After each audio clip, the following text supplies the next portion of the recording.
Quando eu era pequeno, né? Eu fui criado com 3 irmãs. Então era meu pai, eu era o terceiro filho. Então tinha a Regina, a Tânia, eu era o terceiro filho e depois a Cristiane. 4 filhos, eu era o menino. Quando meu pai saía de casa, até hoje eu lembro, muitas vezes ele saía e ele falava assim: eu estou saindo de casa, agora você que toma conta, você é o homem da casa. Irmãos, eu me achava o homem da casa mesmo. E eu lembro uma vez que, devia ter uns 6, 7 anos, ouvi um barulho no quintal, fui lá pegar aquelas facas de passar manteiga, irmão. Sabe aquelas facas que não tem corte, não tem nada, e fui para o quintal para ver o que estava acontecendo. Criança é um barato, né? Mas eu acreditei que eu era o homem da casa. Você acredita que você é o homem da sua casa, amém? Você é o cara que, né? O que eu entendi? Eu entendi que era eu que tinha que resolver. Meu pai falou assim: você que vai ter que resolver lá. Então é a maneira como eu fui criado. Depois, muito tempo depois, me converti, conheci o Senhor. Deus entrou na minha vida e veio restaurando, então, veio restaurando muitas coisas, veio restaurando.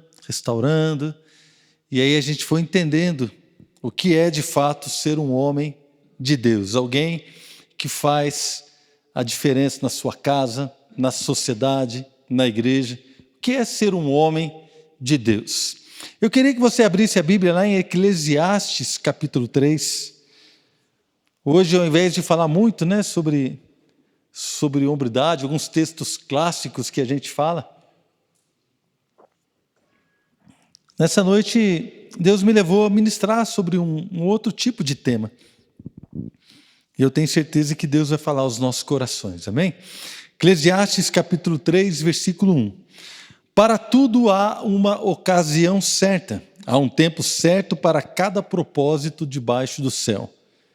Tempo de nascer e tempo de morrer.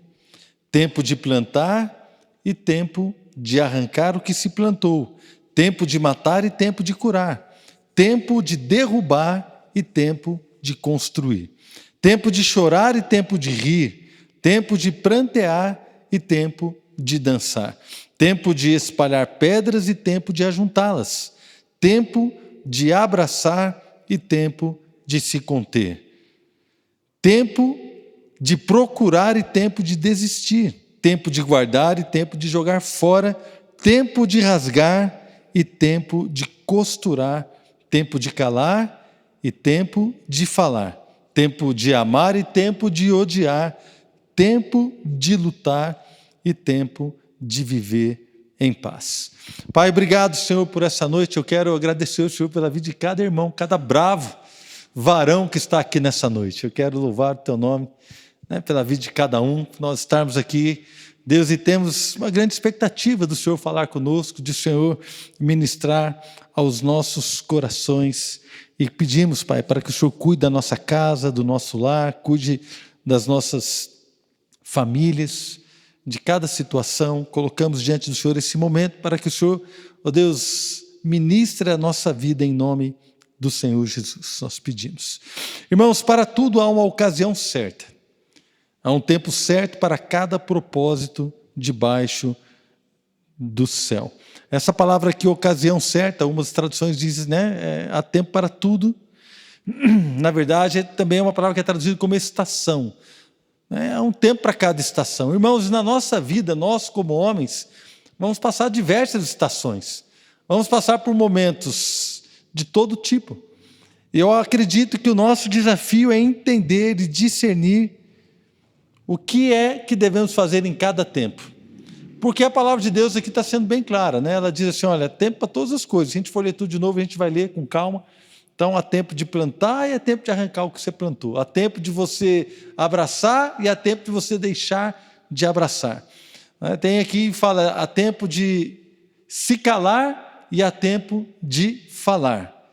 Quantos solteiros tem aqui? Deixa eu ver, quantos solteiros? Vocês ainda não sabem direito o que é isso, tempo de calar e tempo de falar. Nós que somos casados já sabemos. Né? Os casados, se você não aprendeu isso, seu casamento está por um fio. Né? Porque nós que somos casados, nem sabe, né, Múrcio? Tem hora que tem que ficar quieto. Né? A gente sabe que tem a hora de calar e a hora de falar. Então, irmãos, há tempo para tudo, e nós vamos passar por diversas situações, e cada propósito tem um tempo determinado, tem um tempo certo. Cada situação da vida, cada necessidade da vida tem o seu momento, tem o seu tempo.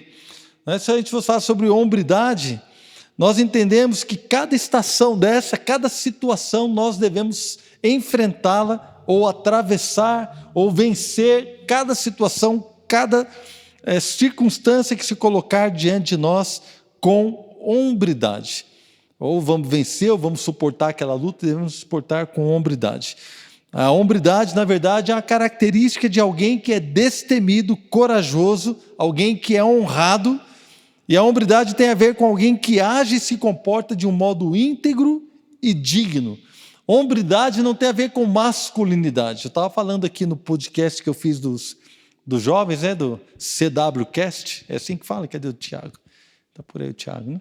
O CWCast, estava conversando sobre isso. Então, a masculinidade, quando você fala alguém masculino, o que você pensa? De repente, o cara pensa naquele cara que é lenhador, fortão, né? Com aquela barba enorme e tal. Mas, na verdade, o conceito de masculinidade, irmãos, ele varia, né? Você vai lá no Oriente Médio, os homens andam de mão dada. Então, o conceito de masculinidade lá, que os amigos andam de mão dada. A pessoa, eu andando com a Dilson de mão dada na rua, aqui no Brasil vai ficar estranho, né? Eu, o Ronaldo, andando abraçado de mão dada aqui no shopping. Misericórdia, vai ficar diferente. Por quê? Porque o conceito de masculinidade, ele muda. Eu estava conversando que no meu tempo, quando eu era jovem, adolescente, a gente não depilava o tórax, não depilava a axila, não depilava nada, irmãos. Para nós, naquela época, quem depilasse o tórax, a gente olhava diferente, né? O cara tirasse o pelo da axila, não era um sintoma ou uma característica de masculinidade. É claro que os tempos são totalmente diferentes, e hoje, né? Hoje tem até propaganda na televisão da Gillette, né? Do aparelho de barbear, o cara depilando o tórax e tal. Essa semana eu fui fazer aquele exame, como é que chama, irmãos? Aquele que você vai na esteira? Ergométrico, né? Teste ergométrico, aquele exame ergométrico. Aí eu cheguei lá, o cara já passou a maquininha no meu peito, tirou todos os pelos aqui, irmãos. Aí eu falei assim, rapaz, esse negócio é estranho, né? Aí estava falando, a Adriana disse que foi fazer também, e a mulher falou para ela assim, que teve um senhor que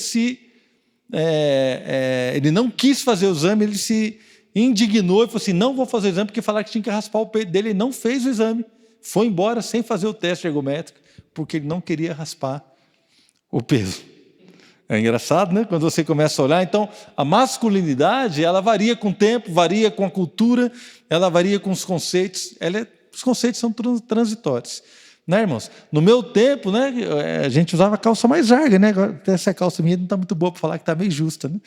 Mas tem uns irmãozinhos que botam aquelas calças, parece a vácuo, né, irmão? O cara põe a calça, fica pulando para a calça entrar e tal. Mas o cara é homem, não quer dizer nada. Na nossa época era diferente, a maioria de nós aqui. Mas a hombridade não muda. Hombridade é você se comportar com integridade, com destemor, com coragem diante dos desafios. É nós nos comportarmos principalmente com honradez e com dignidade, de uma maneira íntegra. Então, quando nós andamos com integridade, nós estamos sendo homem no sentido bíblico da coisa. Não importa se você está com a calça a vácuo ou não, amém, irmãos? Não importa se você pintou o cabelo de branco ou não. Não importa. Agora, cor de rosa é difícil, irmão. Mas tem uns que põe, né? Uns cor-de-rosa, uns verdes. Você quer que eu fale a verdade para vocês? Cara, se eu vivesse nesse tempo, meu cabelo já estava tudo colorido aqui. Eu ia gostar. Né? Eu gostava de fazer essas coisas. Então, para mim, eu vejo com bons olhos, não tem nenhum problema. Agora, a hombridade, irmãos, é agir de uma maneira diferente. Quando nós queremos agir com hombridade, sendo homens de verdade, homens que vão fazer diferença na nossa casa, na igreja, na nossa família e na sociedade, nós precisamos entender, então, que precisamos agir com a altura de um homem de Deus. E quando nós vemos aqui que há tempo para todas as coisas, eu quero falar um pouco hoje sobre isso, numa conversa, pedir para o Adilson colocar o púlpito aqui embaixo, para estar mais próximo de vocês. A minha ideia é estar mais próximo para a gente ter um bate-papo aqui. Então, há tempo de nascer e tempo de morrer, tempo de plantar e tempo de arrancar o que se plantou. Irmãos, nascer e morrer é a época determinada por Deus. Todos nós vamos nascer e vamos morrer. Isso não adianta, não há como fugir disso. Eu acho interessante que aqui, né, dizem que foi Salomão que escreveu o Eclesiastes, então ele já começa falando sobre algo que é uma verdade. Há tempo de nascer e tempo de morrer. A não ser que Jesus volte antes, todos nós vamos morrer. Então, o tempo, as estações, elas existem. E não adianta eu e você começarmos a nos debater ou questionar, porque eu e você vamos passar por tudo isso. Então, este assunto está colocado dessa forma. Ele diz: há tempo de plantar e tempo de arrancar o que se plantou. Então, o tempo de plantar é o tempo de semear, é o tempo de lançar sementes, é um tempo de investir em situações nas suas vidas. Então, alguém que age com hombridade, alguém que entende o seu papel, ele entende o seu tempo de plantar. Irmãos, nós não podemos, né, uma vez que o Senhor Jesus mudou a nossa história, mudou a nossa vida, e há uma expectativa de Deus em nós, sobre nós, há não apenas uma expectativa de Deus, mas há uma graça, há uma direção bíblica, há uma direção da palavra, há algo de Deus para nós vivermos, assim, Deus liberou a sua graça sobre nós para que nós possamos ser frutíferos. Então, na verdade, há um tempo de plantar. Há um tempo, irmãos, onde nós vamos plantar. E plantar, querido, eu não sei se você já plantou alguma coisa, né, mas plantar exige preparar a terra, exige levar lá a semente, fazer o buraco ou fazer o sulco, e você lançar a semente, você cuidar daquilo ali, plantar, demanda um trabalho. Demanda um trabalho.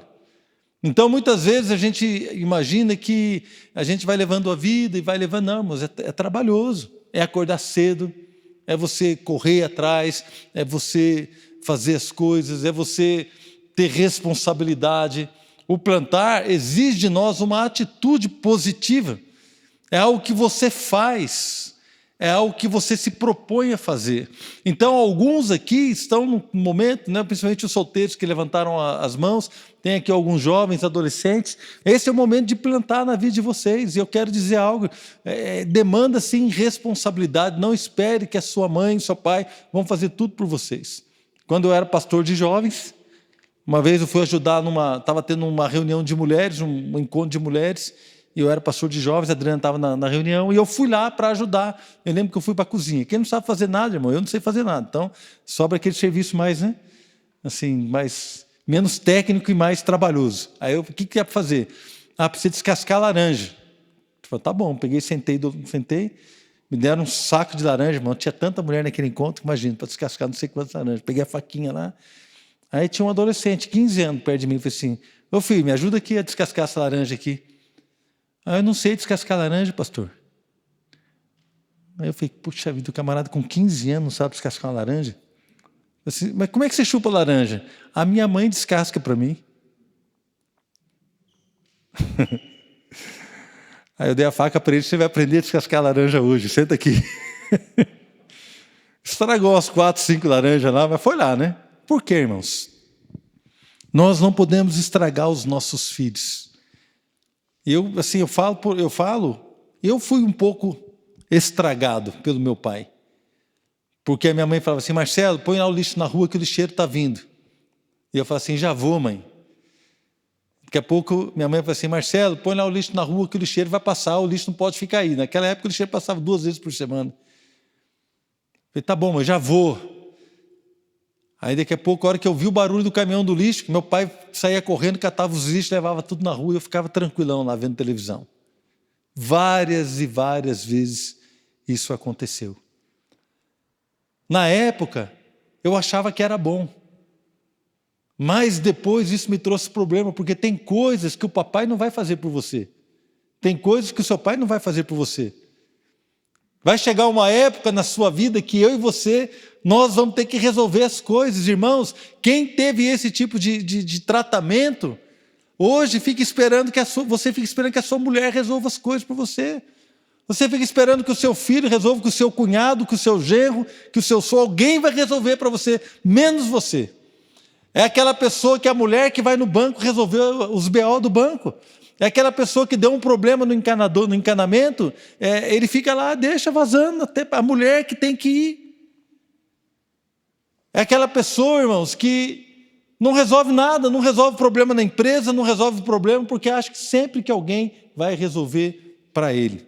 Irmãos, tem tempo que você tem que plantar, você tem que ser propositivo, você tem que ser alguém que age, alguém que faz algo. Esse é o tempo. Mas eu quero dizer para você algo. Irmãos, Deus está conosco, amém? Deus começou a restaurar na minha vida essas coisas, eu comecei a entender que era eu que tinha que resolver. Então Deus começou a mudar a minha história, começou a mudar o meu casamento por conta disso daí. Mas quando eu era jovem, eu achava que as coisas iam acontecer. Fui para um trabalho e ficava tranquilo, de repente, mas comecei a ter problema. Falei, bom, vou ter que resolver. Comecei a sofrer as consequências daquilo que eu estava vivendo. Mas o Senhor me restaurou, graças a Deus. Há tempo de arrancar o que se plantou. Plantar, às vezes, fala de você propor alguma coisa positivamente. E arrancar aquilo que foi plantado, talvez, fala que você pode ter plantado errado, você pode ter plantado num lugar errado, ou simplesmente mudou, irmãos. Você plantou, imagina uma chácara. Você plantou aqui uns pés de café, mas agora você precisa construir ali uma casa naquele lugar. Você vai ter que arrancar aquilo lá. Então, houve o tempo que você plantou, que você propôs. Mas agora o tempo muda. Você precisa discernir e entender que as situações mudam. E há tempo de arrancar aquilo que foi plantado. Ah, mas eu investi tanto nesse ministério. Eu investi tanto nisso daqui, e agora o pastor está tirando isso de mim. Nossa, mas eu investi tanto nisso daqui, eu queria tanto isso, e agora a minha mulher, ela não quer mais, porque eu quis tanto construir essa casa, e eu construí essa casa com tanto carinho. Olha, fui eu que pintei essa janela, nossa, fui eu que construí, fui eu que fiz isso daqui, eu plantei aqui e tal, mas de repente os filhos foram embora. Se a casa ficou grande, a sua mulher quer ir para outro lugar mais tranquilo, mais seguro, mas o camarada casou com a casa, está ali enroscado naquele negócio. Fui eu que fiz, tudo aquele amor por um... Irmão, tem tempo que é tempo de arrancar o que foi plantado. Eu e você, como homens de Deus, nós precisamos estar abertos a plantar e a arrancar o que foi plantado. Quem concorda? Nós precisamos, às vezes, arrancar o que foi plantado, irmãos. Porque algumas coisas simplesmente mudaram. E outras coisas nós semeamos errado. Plantaram errado, talvez a nossa vida, não importa. Nós vamos arrancar sim. Por quê? Porque existe tempo, existe um momento para isso. Né? Terceira coisa, versículo 3. Tempo de matar e tempo de curar. Tempo de derrubar e tempo de construir. Há tempo para matar e tempo para curar, irmãos. Tempo para matar é você matar aquilo que deve morrer. É claro que no contexto aqui deles, havia assim, um julgamento, naquela época, o julgamento, se o cara era digno de morte, as pessoas tinham que matar o cara. Né? Havia pena de morte para quem desobedecesse a lei e outras situações. Então, realmente, teria que matar. Mas trazendo para a nossa realidade, existem coisas que nós precisamos matar, irmãos. Nós precisamos entender que há tempo de matar algumas circunstâncias, situações que estão na nossa vida. Tem algo para você matar, é matar a sua preguiça, irmão. Tem que matar. Imagina, você é o homem da sua casa. Você não pode ter preguiça de vir no culto. Porque os seus filhos estão vendo que se você está com preguiça de vir no culto, ele não vai querer vir também. Você não pode ter preguiça de querer ir no supermercado. Se a sua mulher fala assim, olha, preciso que faça compra. Ah não, amor, está muito frio. Querido, em nome de Jesus, em nome de Jesus, nós temos que entender, irmão, que tem que ser feito, tem que ser feito. Tem que matar, tem que matar. A Adriana, minha esposa, uma vez já teve uma visão. E na visão, é tipo um sonho. E ela vinha uma cobra, ela segurava a cobra pelo pescoço. Cobra tem pescoço, irmão? Né? Mais ou menos, né? Imagina perto da cabeça dela. Segurava a cobra aqui perto da cabeça. E ela segurava a cobra e ela contando que então a cobra começava a desfalecer. E a hora que a cobra começou a desfalecer para morrer, ela ficou com dó da cobra. A hora que ela ficou com dó da cobra, ela começou a soltar sem afrouxar a pressão da mão dela, mas aí ela ouviu uma voz: é matar ou morrer? Porque se você soltar essa cobra, ela vai te picar e você vai morrer. E ela entendeu que Deus estava falando com ela com relação ao pecado. É matar, irmãos, ou morrer. Tem certas coisas na nossa vida que nós temos que matar, querido. Nós estamos falando aqui com homens de Deus. Eu sei que é difícil para alguns que estão muito tempo presos na pornografia e em algumas circunstâncias. Meu irmão, mas nós precisamos entender que precisamos matar isso. Isso não pode nos dominar. Meu irmão, porque se eu não matar isso, nós vamos morrer. Nós temos que matar algumas coisas. Você é nervosinho, meu irmão? Mata o seu jeito, põe na cruz, querido. Homem nervosinho é feio. Sabe, homem que dá show, que briga com a mulher na frente dos outros, que maltrata a mulher, que maltrata os filhos, que bate a porta. Eu lembro, né, de um cunhado meu que Deus restaurou ele, graças a Deus, é outro homem. É outro homem. Alguns aqui conhecem o Eduardo, meu cunhado. É um homem de Deus, pastor, mora lá nos Estados Unidos hoje, mas quando eu o conheci, ele era nervosinho, irmãos. Então a gente estava lá em casa, ele namorava a minha irmã, e de repente dava alguma coisa errada, alguma coisa saía do jeito que ele não gostava, ele pegava e saía andando, batia a porta da minha casa, e saía pela rua e ia embora, andando. Largava o carro dele, que tinha lá, ou moto, não lembro, largava, e saía andando pela rua, voltava 1, 2 horas depois, voltava e agia como se nada já tivesse acontecido. Meu irmão, está amarrado isso na sua vida. Você bate a porta, maltrata a sua mulher, sai andando por aí, depois volta como se nada tivesse acontecido. Não, querido, isso não cabe na vida de um homem de Deus. Há tempo de matar, você tem que matar esse gênio seu. Põe na cruz, irmãos. Os que são de Cristo Jesus, Gálatas capítulo 5, crucificaram a sua carne com as suas paixões e os seus maus desejos. Então, se você é de Cristo Jesus, crucifique a sua carne. Falar para os casados, né? Você quer namorar, sua mulher está cansada, está com frio, num frio desse, irmãos. Olha, você tem que comprar um aquecedor, cara, senão não vai acontecer nada na sua casa. Botar um aquecedor no quarto lá. Amém? Então, você quer namorar, sua mulher não quer, porque ela está cansada, porque tudo aconteceu, irmão. Aí o camarada fica nervosinho, para de falar com a mulher, faz greve de silêncio, não dá dinheiro para ela fazer a feira. Eu não acredito, isso não existe aqui na igreja. Irmãos, não há espaço para esse tipo de situação, nós precisamos matar isso. Precisamos matar. Há tempo de curar. Matar é aquilo que realmente tem que morrer, tem tempo de matar. E o tempo de curar é o tempo de restaurar o que não deve morrer, irmãos. O que não deve morrer? A sua esperança de que Deus vai agir na sua vida. O que não deve morrer? A fé que eu e você temos de que o Senhor está conosco. O que não deve morrer? Os nossos relacionamentos com os nossos familiares. O que não deve morrer? O nosso ministério, a nossa alegria de servir a Deus, o nosso amor pelo Senhor. O que não deve morrer na sua vida? É aquilo que precisa ser curado.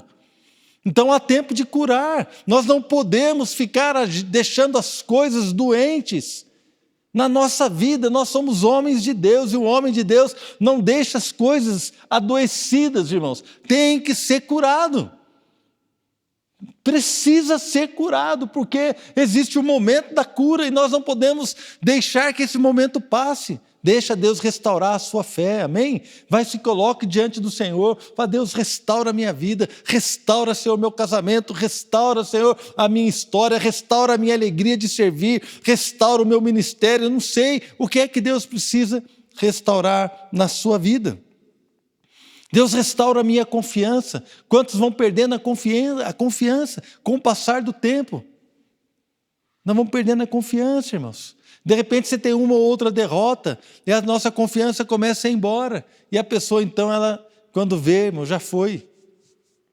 Estava vendo tênis de mesa, nosso amigo aqui, nosso irmão em Cristo, Rodolfo, e o Neemias foram disputar um campeonato lá no Rio, né? Ganhou lá pelo menos uma rodada, irmão? Não, né? Mas foi. Não importa, o importante é competir, amém? Tem lá o famoso Hugo Calderano, é isso? O Calderano estava nas quartas de final, o primeiro não europeu ou asiático que chegou nas quartas de final de uma Olimpíada. Foi o que eu entendi. Nenhum americano nunca chegou, a não ser europeu ou asiático. Nunca chegaram numas quartas de final. O cara chegou lá, estava ganhando, são melhores de 7 sets. O cara estava ganhando de 2-0. E estava ganhando de 7-1. O set termina em 11, ganhando de 7-1. De repente, o cara que estava lutando contra ele, jogando um alemão, o cara virou o jogo e ganhou de 4-2. Ganhou de 4-7, aí perdeu a cabeça, perdeu tudo, perdeu a confiança. Irmãos, aí o comentarista do tênis de mesa dizendo assim: tênis de mesa, Confiança é tudo. Se o cara tem confiança, o cara arrisca o jogo, o cara acerta, o cara vai. Ele perdeu a confiança e ele perdeu o jogo. Meu irmão, deixa Deus curar a sua confiança. Porque a nossa confiança, ela nos dá coragem para crer que Deus está conosco. A nossa confiança faz com que nós olhemos para a nossa mulher, para a nossa esposa e falemos assim, olha, eu estou orando e Deus vai fazer isso. Eu lembro, irmãos, quando eu quis vender a minha casa. Lá no Urbanova, recebi uma proposta e o cara pagou o que eu pedi. Eu pedi X e a pessoa falou assim, eu vou pagar X. E a Adriana falou assim, Marcelo, como é que vai ser? Eu olhei para ela e falei assim, meu amor, fique tranquila, eu estou orando e Deus falou comigo que a gente deve vender a casa. Eu só precisei falar isso para a Adriana uma vez, irmãos.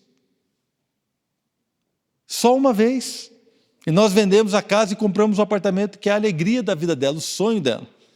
Por isso que hoje nós temos um apartamento ali quitado, tudo certo. Por quê? Porque Deus deu uma direção e porque eu estava confiante. Agora, sabe o que é que traz a minha confiança? Sabe o que traz confiança para você? É joelho no chão.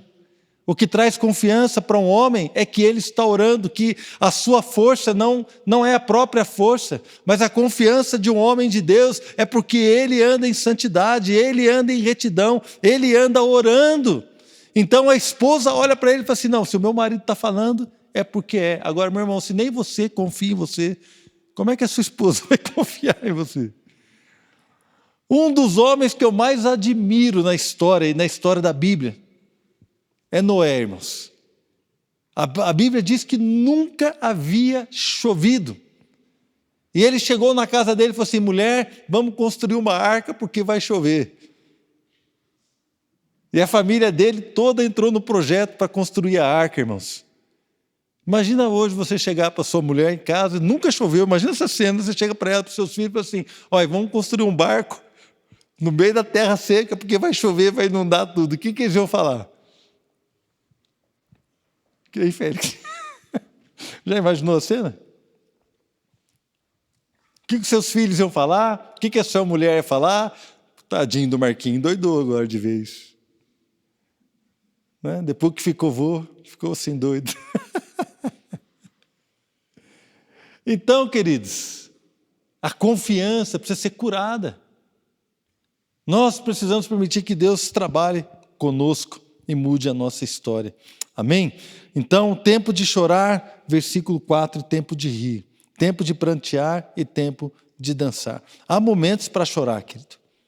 E o momento de chorar é o momento que nós descobrimos as nossas limitações. O momento de lutas. O momento, Pai, de angústias. Há momentos, sim, que nós vamos chorar. Amém? Eu não tenho muita intimidade com o Gederson, que está aqui, mas eu vou contar algo. O Gederson recebeu um diagnóstico da filhinha dele, que a filhinha dele ia nascer e ia morrer. Não é isso, Gederson? Quando ele recebeu esse diagnóstico, irmão, esse é um tempo de chorar.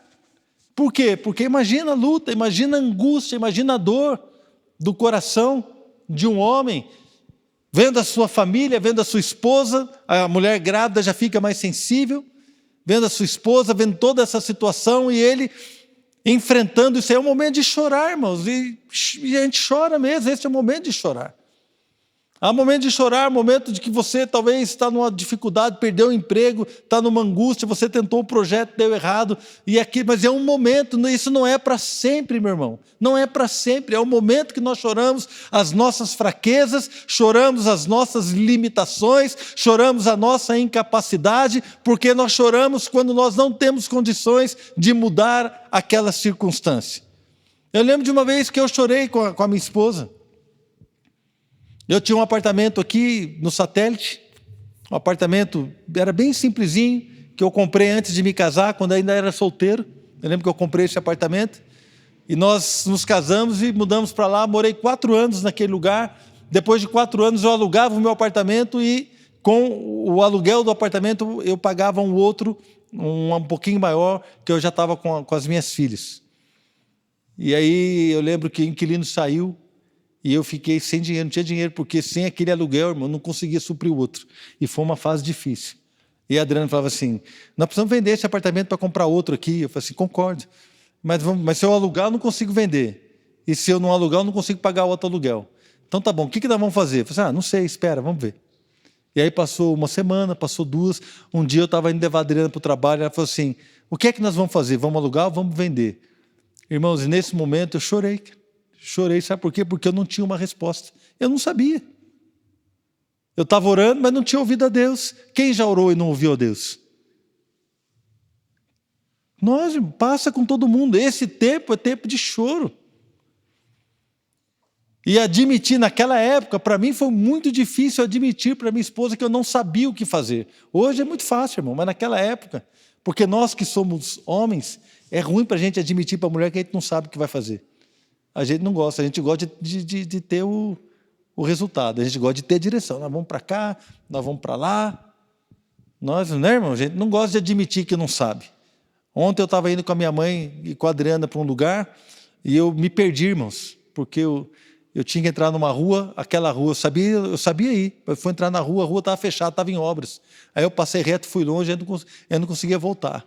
Aí minha mãe, para ali, pergunta para aquele homem. Eu falei assim, mas o senhor não sabe. Homem não pergunta nada para ninguém. Vou parar aqui, vou perguntar para o cara. O cara nem sabe do que eu estou falando. Pode deixar que eu acho. Irmão, deu uma volta enorme, achei. Porque nós, irmãos, até isso foi ontem. Nós temos isso, nós temos essas coisas. Mas existe um momento de chorar as suas fraquezas. Não tenha vergonha de chorar diante do Senhor. Irmãos, não tenha vergonha de chorar, porque tem tempo de chorar. Há tempo de prantear. O pranto tem a ver com luto, tem a ver com uma grande perda. Talvez você tinha um projeto e aquele projeto não deu certo. Talvez você abriu um negócio e aquele negócio faliu. É pranto, irmão. Qual o problema? Pode prantear, há tempo de prantear. Mas o luto não dura para sempre, o pranto não dura para sempre, o choro pode durar uma noite, mas a alegria vem pela manhã. E vai amanhecer nas nossas vidas, amém? O dia do Senhor vem.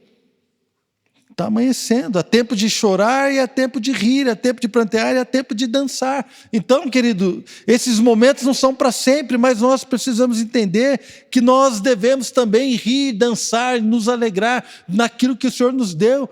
Irmãos, e o segredo de uma vida abençoada é quando você tem a capacidade de se alegrar nas pequenas coisas. Alegre-se nas pequenas coisas. Sabe por quê? Porque as pequenas coisas vão ser a grande maioria dos seus dias. A grande maioria dos seus dias será feita de dias normais. Eu tenho 2 filhas, eu tenho 31 anos de casado.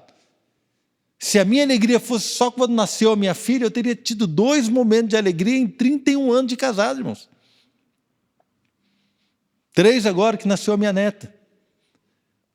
Então não permita que você vai se alegrar, que você vai celebrar a vida apenas quando você tiver grandes vitórias. Irmão, celebre a vida porque você está sentado na mesa junto com a sua esposa e com os seus filhos. Celebre a vida porque você é solteiro, mas está junto com os seus pais, está suprido, está alimentado, os seus pais estão te ajudando. Celebre a vida. Irmão, celebre a vida. Eu me lembro de muitas vezes sentado nos restaurantes assim. Eu lembro de um dia eu estava sentado num restaurante, comendo uma bobeira ali, um lanche, eu, Adriana, Fernanda, Flávia, de repente o Espírito Santo veio sobre mim, tomou ali o meu coração começou a se encher de alegria. Eu vi a minha esposa, eu vi as minhas filhas, eu comecei a chorar ali, irmão, chorar de alegria, celebrando a vida. Permita, queridos, celebrar. Não é errado. Pelo contrário, é maravilhoso você se alegrar em Deus. Alegre-se no Senhor. Meu irmão, quando foi a última vez que você se alegrou? Passou um irmão aqui, olhou e falou assim, olha, ficou bom, pastor, mas está muito brilhante aquele, podia ser fosco. Eu falei assim, irmão, para de reclamar, querido, alegre-se. Era azul, agora está preto. Amém? Não vou contar quem que foi, não, depois vocês perguntem. Pergunta para o Félix depois o que foi. Mas eu fiz de propósito, eu fiz para brincar com ele. Para de reclamar, irmão, era azul, agora está preto, está bonito. Amados, e o Félix é um cara que se alegra com as pequenas coisas, por isso eu posso brincar com ele. O Félix não é rabugento, não, pelo contrário. O Félix é um cara alegre, se alegra fácil, com pouca coisa. Irmãos, isso é maravilhoso, irmãos. Maravilhoso. Há tempo de se alegrar. Tempo de espalhar pedras e tempo de ajuntá-las. Tempo de espalhar pedra, irmão. Você quer. Quando aqui fala de colheita, fala de campos. Então, as pedras ficaram naqueles campos, tinha que espalhar as pedras para você poder colher ou para você poder plantar algo. Preparar a terra, espalhava as pedras. O tempo de ajuntar a pedra era tempo de construir muralhas, construir muros, construir casas com aquelas pedras. Então, um campo tinha pedras, o cara tirava as pedras para plantar, depois ele juntava as pedras para construir um muro, para construir algo. Eu quero dizer algo para você, essas pedras que atrapalhavam aquela colheita foram usadas para construir muros. Irmãos, cada batalha vencida, cada situação que você enfrenta, cada coisa que parece que é difícil, danoso, tudo isso vai ser usado para forjar a sua força, para construir um muro ao redor da sua vida. As situações que você enfrenta, queridos, são pedras que você espalha, mas depois, quando você for ver, no momento de construir uma família, de construir um ministério sólido, de construir uma identidade de homem de Deus, de construir algo que você está construindo diante das suas adversidades, alguém que nunca sofreu, é alguém que não vai suportar o próximo sofrimento. Mas, cara, quanto mais lutou, mais essa pessoa aguenta o tranco. Quanto mais dificuldade ela passou, mais ela aguenta o tranco. Estou errado ou não? Irmãos, a vida não é fácil. A vida é feita de várias estações e estações complicadas. Há tempo para tudo. Mas o homem de Deus, ele atravessa cada estação com hombridade, com dignidade, com honra. Irmãos, então se é tempo de espalhar a pedra, pega a pedra, irmão, vai sem reclamar, pega a pedra e vai espalhando, porque depois você vai construir algo maravilhoso na cada adversidade e cada desafio que você está vencendo. Vai para cima, irmão.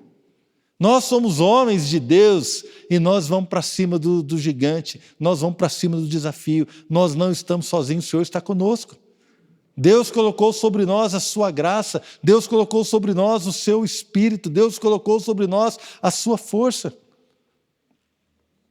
Então, há tempo aí de espalhar e tempo de ajuntar, há tempo de abraçar e tempo de se conter. Sabedoria para agir em cada situação. Tem momentos, irmãos, que a sua esposa, a única coisa que ela quer é um abraço seu. E tem momentos, irmão, que a única coisa que ela quer é ver você pelas costas. Você precisa entender esses momentos. A hora de abraçar e a hora de vazar. Mas tem homem, irmão, que só vaza. O negócio ficou ruim, o cara dá as costas para a mulher e vai embora. Ah, quando você melhorar, eu volto. Não. Não, querido. Nós estamos juntos ali. Nós vamos aprender a discernir o tempo de abraçar e o tempo de vazar. Isso fica entre nós, tá, irmãos? Até a hora que a mulher quer um abraço. A única coisa que ela quer é um abraço. Você não precisa falar nada. A gente quer falar um monte de coisa. Abraça e fica quieto, irmão. É a melhor coisa. Funciona, a maioria das vezes. Só fala assim, eu estou aqui com você, meu amor. Abraça e fica quieto. Aí deixa ela falar. Concorde com tudo que ela falar. A última coisa que você pode falar para ela é assim, você está chorando só por causa disso? Meu irmão, você falar isso aí, cara, você está lascado, não fale isso. Tá? Você fala assim, não, eu entendo você, querida. Porque minha unha quebrou. Quebrou a unha, nossa, que desastre, que coisa terrível. Deixa ela chorar, irmão. Agora se você falar assim, está chorando por causa da unha? Porque a unha vai crescer de novo, vai nascer de novo. Que bobeira. Corta a outra para deixar do mesmo tamanho, meu irmão. Não fala isso, cara. Não faça isso, irmão. Eu costumo dizer que o maior desafio de um homem no casamento, os solteiros já vão aprendendo aí. O maior desafio de um homem no casamento é considerar importante o que a sua mulher acha que é importante. Porque, irmãos, tem coisas que são tão importantes que a gente olha e fala assim, não é possível que ela está chorando por causa disso, cara. Não é possível que ela ficou nervosa por causa disso. Mas para elas é importante. E o nosso desafio é entendê-las. Por que é tão importante para elas? Bom, a gente nunca vai entender, né? Mas considera importante. Você é importante para ela, vai ser importante para mim também. Eu costumava chegar com gente em casa sem avisar a Adriana. Daqui a pouco chegava com um amigo, com dois. Chegava em casa, a casa estava de qualquer jeito. Um dia Adriana falou assim, Marcelo, eu gostaria que você me avisasse, né, antes de convidar os seus amigos para vir em casa. Eu falei, qual o problema? Qual o problema, Ronaldo? Né? Dá problema, irmão. Garanto para você que dá. Né? Então, começar a considerar importante. Amém? O Senhor vai nos abençoar, irmão. Deus é bom. Tempo de procurar, versículo 6. Já estou terminando, tá? Tempo de procurar e tempo de desistir. Tempo de guardar e tempo de jogar fora. Então tem tempo de buscar, irmão. Tem tempo de perder. A outra versão, revista atualizada, diz isso. Tempo de buscar, tempo de procurar e tempo de perder. Tem situações que a gente deve buscar. Então tem aquele momento que a gente vai procurar. Tem coisa, irmão, que você perdeu que você tem que procurar. Já aconselhei homens que falam assim, eu perdi o amor pela minha esposa. Irmão, dá um jeito, procura até achar. Porque a Bíblia não dá opção para o divórcio. Você vai ter que procurar até achar. Procura, vai, busca, procura, caminha, vai. É o momento, se você está nessa situação que você não sabe se vai quer ficar casado, não sabe, perdi o amor. Não, irmão, vai procurar. É tempo de procurar. Se você está alheio à vida espiritual, é tempo de procurar o seu amor pelo Senhor. Você perdeu o amor pelo Senhor, é tempo de procurar. Você perdeu a disposição de estar com seus filhos, é tempo de procurar. É tempo de procurar essas coisas não podem ser perdidas. Precisamos estar atento a isso. E há tempo de perder, irmãos. Principalmente perca uma oportunidade do pecado, uma oportunidade pecaminosa. Faça questão de perder isso. Perca oportunidades que vão te levar para fora do Senhor. Agora, há momentos, irmãos, que nós vamos perder. Perdemos uma batalha, mas não perdemos uma guerra. Amém? Há momentos que nós vamos fazer a coisa certa e vai dar errado. Só eu que passo por isso? Todos nós passamos. Fazemos um negócio, achando que vai dar certo, dá errado. Perdemos dinheiro num carro, perdemos dinheiro num negócio, trocamos de emprego e ficou pior. Irmão, todos nós erramos. Nós não podemos o quê? Ficar muito desanimado a ponto de abrir mão do Senhor, a ponto de abrir mão do casamento, a ponto de abrir mão da vida, porque perdeu. Querido, perdeu, levanta, vamos para cima, vamos ganhar a próxima. Há tempo de procurar, há tempo de perder as coisas. Não tem problema perder, irmãos, você não pode perder a fé. Né? Tempo de rasgar e tempo de costurar. Tempo de calar e tempo de falar. Tempo de rasgar, irmãos, tem a ver aqui com a cultura judaica, que você vai encontrar vários textos no Antigo Testamento, quando eles recebiam uma má notícia, quando eles eram afrontados de alguma forma, eles rasgavam as suas vestes. Então, um tempo de angústia, tempo do luto, qualquer situação, então uma notícia muito ruim, né, em sinal de humilhação, eles rasgavam as suas vestes para dizer que eles estavam passando por um problema difícil. Mas a Bíblia diz aqui que tem o tempo de rasgar, mas tem o tempo de costurar. Então, irmão, tem o tempo de costurar. Eu e você não vamos viver para sempre na dificuldade, lamentando a má notícia. Pelo contrário, nós vamos rasgar as vestes, vamos nos humilhar, mas depois tem o tempo para costurar as suas vestes. Sair daquela situação de angústia, de luto. Não fique parado no tempo. Irmão. Tem gente que está até hoje com as suas vestes rasgadas porque aconteceu algo lá atrás. Tem cara que brigou com a mulher, fica uma semana de greve de silêncio com a esposa. Tem pai que quer punir o filho e não conversa com o filho. Tem irmão que quer punir o irmão ou punir o pai, fica praticando desobediência claramente, fica vivendo aquilo ali. Eu conversei com uma pessoa, irmão, que disse assim, eu não converso com a minha irmã. Faz quantos anos? Faz 20 anos que o cara não conversa com a irmã. E eu falei assim, mas o que aconteceu que você parou de conversar com ela? Sabe o que ele me falou? Eu não lembro.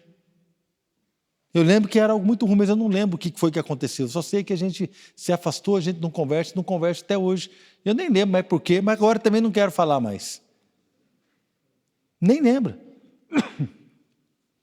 Até quando, irmão? Tem tempo de costurar, tem o tempo de refazer as coisas, tem o tempo de abandonar aquela situação. Não podemos ficar, irmãos.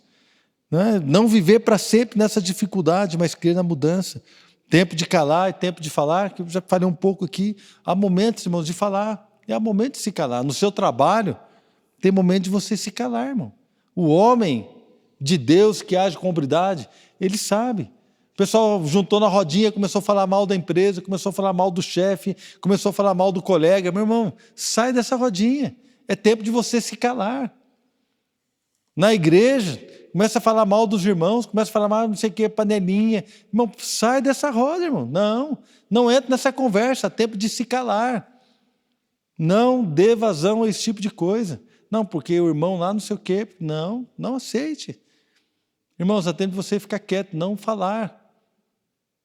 Há tempo de falar. Né? Falar principalmente as palavras de Deus, falar algo que edifica, falar algo que constrói, falar algo que vai animar o seu irmão, vai fortalecer a sua casa, a sua família. Tempo de falar. Né? Um dia, nós fazemos umas reuniões em casa lá, e um dia tivemos uma reunião com as minhas filhas, e a Fernanda era solteira ainda, ela falou assim, pai, quando você fica fazendo brincadeira, para mim é muito ruim. E ela começou a chorar. Eu falei assim, que é isso, filha? Aí fiz uma brincadeira. Eu falei, tá vendo? É disso que eu estou falando. Porque às vezes eu quero conversar com você sério, eu estou mal, e você vem e solta uma brincadeira. É que não é o momento de brincar. Eu falei, filha, me perdoa, sabe por quê? Porque eu vejo que você está muito angustiado, eu quero descontrair, eu quero de repente mostrar o outro lado. Aí eu falei assim, pai, a única coisa que eu queria é que você me ouvisse. E ao invés de você me ouvir, você fica fazendo brincadeira, e isso tem machucado o meu coração. Irmãos, já está prestes a se casar. Eu aprendi o quê? Que eu estava agindo de uma forma errada, irmão. Eu não estava sendo sábio, eu não estava me calando na hora que eu devia me calar. Eu estava falando bobagem. Tem horas, querido, que você fala bobagem, a sua esposa está preocupada, você fica brincando. Tem hora que você tem que falar, porque ela espera uma palavra, espera uma direção e você fica quieto. É problema seu. É problema seu. Né? Um caso de uma menina adolescente que ela estava com o namoradinho, beijando o namoradinho, e de repente o cara foi, arrancou a calcinha dela e o cara penetrou ela e tirou a virgindade dela. Quando ela percebeu, ela já tinha perdido a virgindade. 13 anos, 12, 13 anos a menina. Mas ela estava namorando, né? Estava com os beijinhos, estava lá nos... Tal. E ela ficou assim meio que desesperada. E ela foi e contou para a mãe o que havia acontecido. E a mãe foi e contou para o pai. E o pai falou assim para ela, isso é problema seu, é problema de mulher, resolve lá com a sua filha.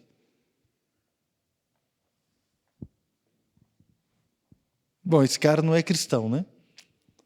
Mas é uma história verídica. Não é problema de mulher, irmão? Não, é um problema do pai. Ele tinha que resolver isso aí.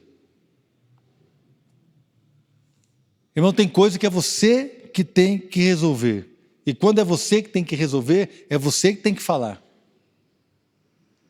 O Marcelo está aqui, meu genro.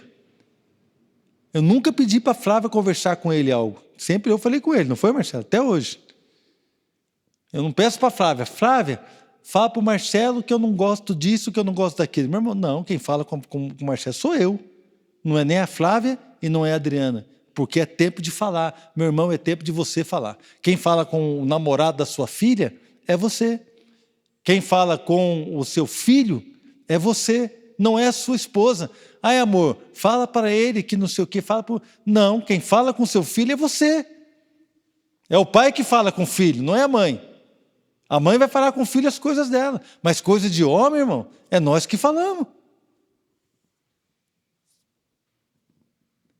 Por quê? Porque tem cara que se cala quando ele tem que falar. Irmão, assim, eu estou descolado desse negócio aí. Tem cara que chega para mim, como pastor, e fala assim, olha, a minha mulher não sei o quê, mas ele nunca conversou com a mulher. Ele vem reclamar da mulher dele para mim e para a Adriana, para a gente conversar com ela. Tem mulheres que vêm reclamar para mim e para a Adriana para a gente conversar com o marido dela. Mas vocês têm que conversar entre vocês, irmãos. Os seus problemas vocês resolvem. Se vocês não resolver, aí vocês vêm para conversar com a gente. Sem problema. Aí vem conversar com a gente. Né? Agora, tem tempo de falar. Tem homem que não quer que falar nunca. Então você está com um problema no casamento, não está resolvendo, a sua mulher fala assim, vamos procurar lá o pastor Silvio e a pastora Tânia. Aí você fala para a sua mulher assim, não, vamos calar, porque ninguém precisa saber da nossa vida. Meu irmão, está errado. Está errado por quê? Porque se não está resolvendo o problema, é tempo de falar. Procurar um casal maduro, procurar o seu discipulador e falar o seu problema. Porque há tempo de falar e há tempo de calar.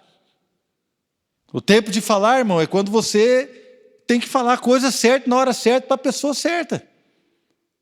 Então nós precisamos de sabedoria, quem concorda? Precisamos de graça de Deus, irmãos. Tem tempo de amar, versículo 8, estou terminando, tempo de amar e tempo de odiar, tempo de lutar e tempo de viver em paz. Irmãos, tem ocasião para amar e tem momento para odiar. Sempre é tempo de amar a Deus, de amar a família, de amar o Senhor, de amar os irmãos, de amar a igreja, de amar todo mundo. Esse é tempo, né? O amor, há momentos que o nosso amor está falando mais alto, nós agimos por amor. Mas há momentos que o nosso ódio fala mais alto, irmãos, que é a nossa raiva. É o ódio do pecado, irmãos, quando você odeia o pecado. E o ódio do pecado, a repulsa, fala mais alto. É o ódio daquela situação. Você chega na sua casa e a casa está toda bagunçada, o ambiente está todo virado, está todo mundo brigando com todo mundo, você precisa odiar isso, irmãos. Não, está errado. Aí a raiva daquela situação, daquele capeta que está infernizando a sua casa, você vê aquela situação e fala assim, não, isso aqui está errado. E você vai agir a tempo de lutar. E a tempo, a tempo da paz, mas a tempo de luta. Irmãos, nós precisamos entender que existe o tempo de lutar. Tem cara, irmãos, tem homem que nunca luta. Está tudo bom, está tudo bem, deixa para a mulher lutar. Irmãos, a mulher ora mais que o homem. Está errado que na sua casa você tem que orar mais que a sua mulher. Coitado do Rodolfo. Que a Roselena ora, né, irmão? Você vai ter que orar mais que ela. O Rodolfo é homem de oração. Você tem que orar mais que a sua mulher, irmão. Você fica esperando as coisas acontecerem, a tempo de lutar. Você está vendo o seu filho indo por um caminho errado, está vendo a sua filha indo por um caminho errado, você está vendo o seu casamento descambar, você está vendo a sua família sem fervor espiritual, você está vendo o seu ministério caindo, você está vendo que você não está mais nada, ninguém está acontecendo, nada está acontecendo. Irmão, é tempo de lutar, não é tempo de ficar assistindo a sua família ir para o buraco, não é tempo de você ficar assistindo o seu ministério acabar, não é tempo de você ficar assistindo a igreja ficar ruim. Tem gente que fala assim, nossa, a igreja está ruim, como se ele não fosse a igreja. Irmãos, a igreja é você. Nossa, a igreja podia ser mais fervorosa, né? Querido, seja fervoroso, lute conosco. A igreja não é o pastor, a igreja é você. A sua casa não é a sua esposa, não é os seus filhos, a sua casa é você que é o líder, é você que é o homem, irmãos. Há tempo de lutar, tem gente olhando as coisas, olhando, e não luta com as suas finanças, não luta para arrumar um emprego melhor, ele não luta para espantar o inimigo, ele não luta para espantar o lobo, ele não luta, não faz nada e fica ali. Não, querido, é tempo de lutar, e o tempo de lutar, irmão, você tem que levantar, tem que pegar a sua espada, e você tem que mostrar para o diabo, irmão, que naquela casa tem homem, e que ele não vai entrar lá em nome de Jesus. Não vai. Você tem que botar o dedo na cara do capeta e mandar ele sair da vida do seu filho. Você tem que botar o dedo na cara do capeta e mandar ele parar de oprimir a sua esposa. Você tem que botar a mão na cabeça, né, do seu filho e orar com ele, lutar. Lutar, irmão, em oração. Vai para cima do gigante.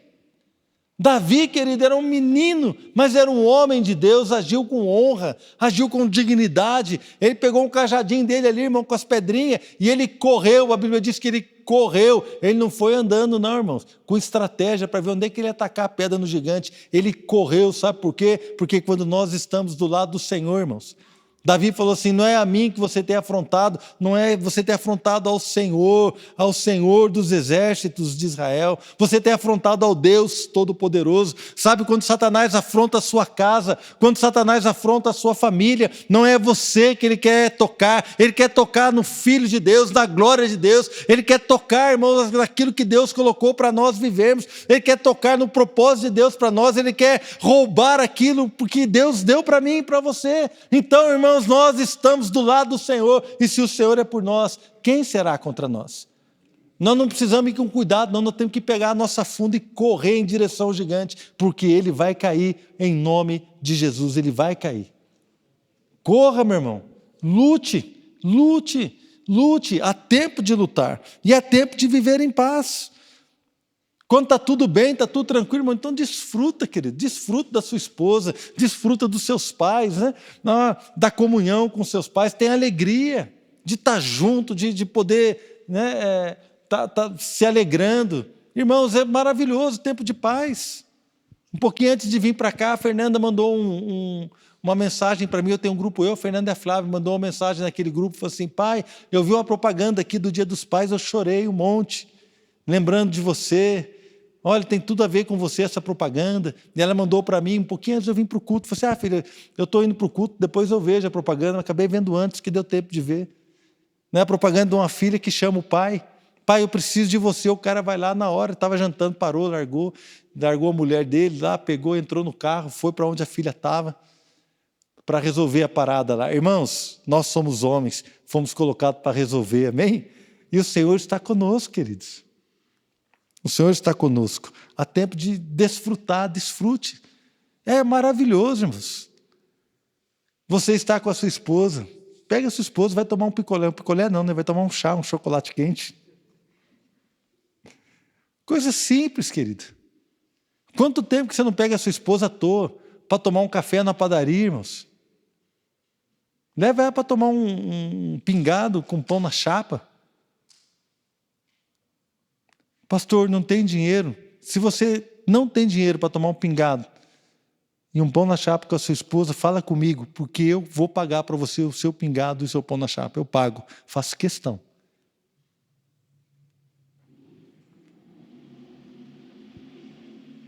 Porque às vezes você acha que um bom programa é você ir num rodízio, ou num restaurante japonês, ou num restaurante de marca, no Outback. Não, querido, não é. Sabe o que a sua esposa quer? Ela quer ser lembrada. Passa num lugar, irmão, compra um bombom que ela gosta, compra um negocinho bobo. Às vezes um bombom, um chocolatinho, qualquer coisa que ela gosta, leva para ela. Fala assim: meu amor, eu lembrei de você hoje. Faça isso pelo seu filho. Porque um dia ele vai embora, irmãos. Os meus já foram. Faça pelo seu filho agora. Compra o que ele gosta. Assiste um filme que ele gosta junto com ele. Que vai chegar o tempo que vai estar só nós, irmão. Agora eu já estou dormindo com a vovozinha lá, irmão. Você também, Marcão. Está rindo por quê? Não é? Já estou dormindo com a vovó, irmão. E quer que eu fale algo para você? É maravilhoso. Maravilhoso. Eu nunca pensei que fosse tão gostoso dormir com a vovozinha. Gente, fica entre nós, apaga isso aí.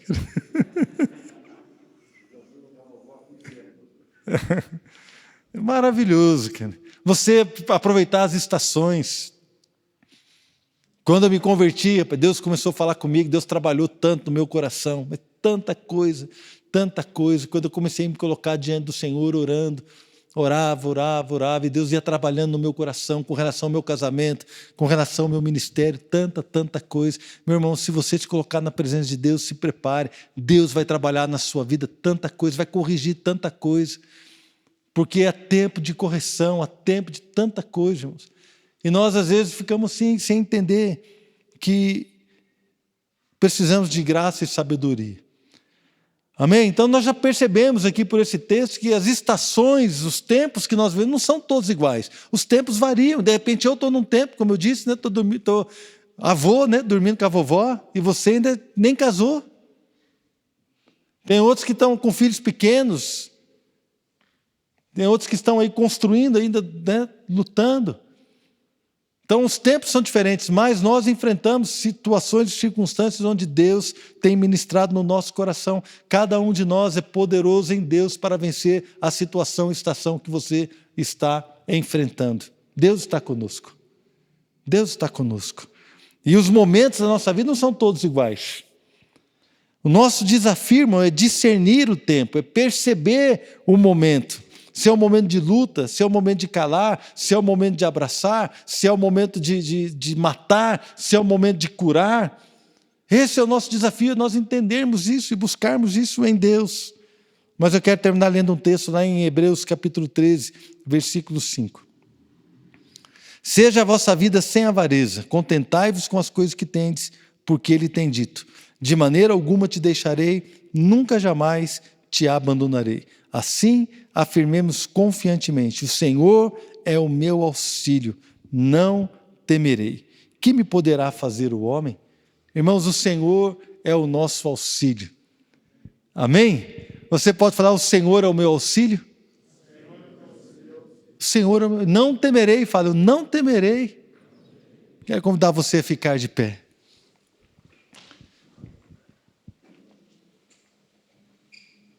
Isso que eu queria propor para você hoje. Um tempo novo de busca em Deus, de discernir aquilo que Deus tem para nós, discernir aquilo que Deus tem para a sua vida. Não ficarmos, irmãos, alheios aos tempos, às estações, às dificuldades, mas entender que Deus está conosco em todo o tempo, entender que o Senhor está conosco em todo o momento. Irmãos, e Deus vai cuidar de nós, vai cuidar da nossa casa, vai cuidar da nossa vida e da nossa família. Eu queria que você agora colocasse diante do Senhor aquilo que te aflige. O que é que você talvez tenha percebido enquanto eu estava ministrando? O que é que chamou a sua atenção? Você tem se calado no momento que você deve falar? Ou você tem falado na hora errada? Tem falado na hora que devia, se calar? Qual é o momento? Tenta discernir, agora deixa Deus trabalhar. Os jovens, vocês estão plantando, estão focados. Meus queridos, agora é tempo de você plantar. É tempo de você estudar, é tempo de você trabalhar, é tempo de você ter um foco, é tempo de você ter uma visão, olhar para frente, o que é que você vai fazer, você que tem filhos pequenos. É tempo de plantar, irmão, é tempo de lutar, de trabalhar, de correr. Sim, é tempo de plantar. E se for necessário arrancar algo que você plantou para reconstruir de novo, ou para plantar em outro lugar, não tem problema, mas há tempo também de arrancar aquilo que você plantou. Nós não podemos ficar alheios às estações e viver a nossa vida como se tudo fosse uma coisa só, como se fosse apenas um tom, como se fosse apenas uma velocidade, como se nunca houvesse lutas.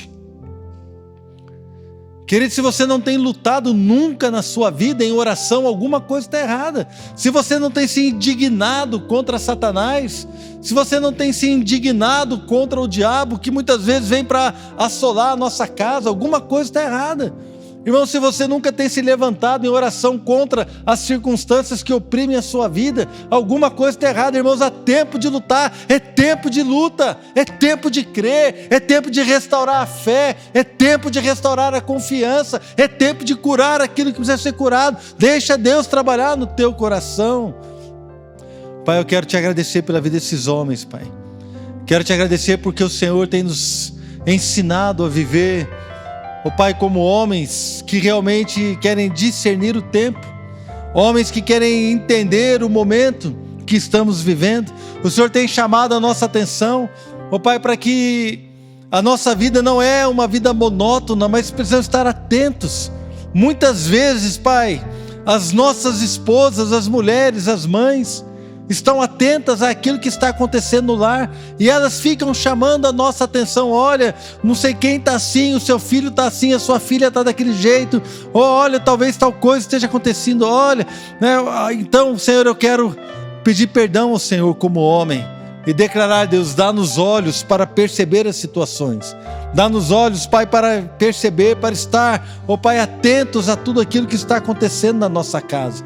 Pai, também eu quero orar principalmente hoje, para que toda a apatia caia nas nossas vidas, na vida dos irmãos que estão aqui. Toda a apatia, eu quero repreender agora em nome de Jesus. Meu irmão, lança a apatia fora. Você precisa matar essa apatia, é tempo de matá-la. E lutar, querido, lutar, lute pela sua casa, lute pela sua família, lute pelos seus filhos, lute, você que é jovem, pela sua profissão, lute pela sua faculdade, lute em oração pelos seus casamentos, lute, querido, lute, ore, busque a Deus. E um dia você vai poder falar como eu falei para minha neta, primeira vez que eu peguei ela no colo. Eu falei para ela assim: Olívia, antes de te conhecer, o vovô já orava por você há muitos e muitos anos. Há muitos anos que eu oro por você. Você vai poder falar isso, amém, irmãos? Você vai poder falar isso. Comece a orar pelos maridos e esposas dos seus filhos. Pastor, mas eu não tenho filho ainda. Meu irmão, ore, que abençoe e declare tudo aquilo que Deus vai fazer. Você vai ver. Deus vai dirigir os seus passos. Deus vai, te ajudar a costurar coisas que foram rasgadas, e novos tempos virão sobre a sua vida, em nome de Jesus. Amém? Irmão, eu queria orar com cada um de vocês, abraçar você e declarar assim, todo o meu amor que eu tenho por vocês, o amor que eu tenho pela família de vocês, porque Deus tem colocado algo no meu coração assim, já há muito tempo, um amor pelo projeto do Senhor. Cada família, cada homem que está aqui, que você pode mudar as gerações, amém, irmãos? Os seus filhos serão ensinados do Senhor, eles vão ter casamentos abençoados, os filhos daquele que teme ao Senhor serão poderosos na terra, irmãos. Pastor, mas eu não tenho filho, não tem problema, querido. Você pode fazer a diferença na vida dos seus irmãos em Cristo. Você pode fazer a diferença dos seus colegas de trabalho. Você pode fazer a diferença na igreja onde você congrega. Meu irmão, nós somos chamados para fazer a diferença. E eu tenho certeza que Deus vai fazer na sua vida infinitamente mais de tudo quanto você pode pensar, ou pedir, ou imaginar, em nome de Jesus. Amém?